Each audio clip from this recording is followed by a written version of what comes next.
Il Molinetto della Croda, nei pressi di Refrontolo, perfettamente ristrutturato, è oggi un prezioso elemento coreografico di un luogo gradevole e rilassante.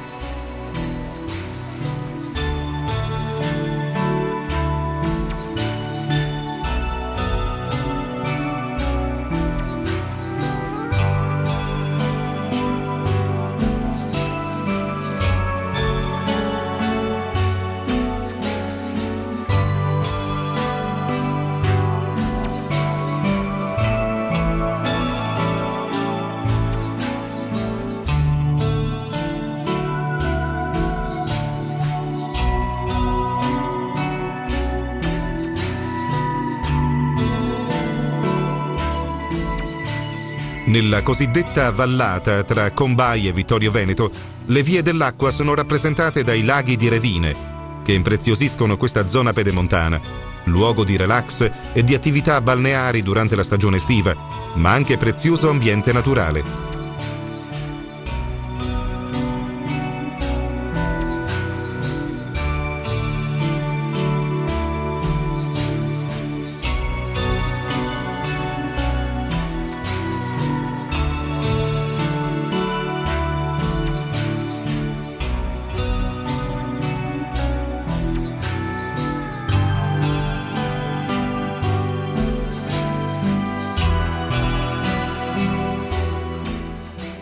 Più ad est, oltre Vittorio Veneto, in comune di Fregona, si trovano le famose Grotte del Caglieron.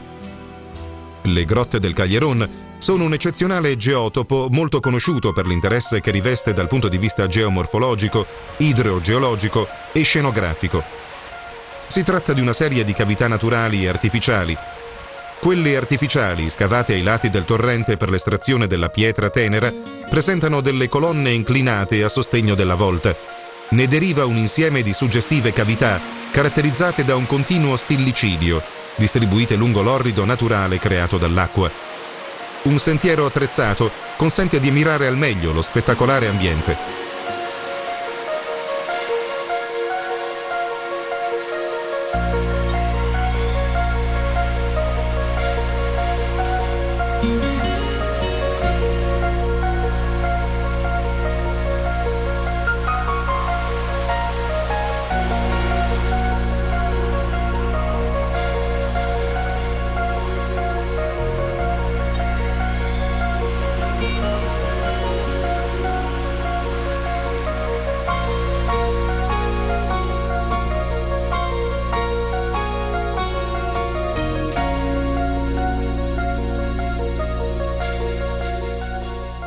Termina così a Fregona, in questa bella località alle pendici dell'altipiano del Cansiglio, il nostro viaggio attraverso le vie dell'acqua, in un ambiente straordinario come quello delle prealpi bellunesi e trevigiane.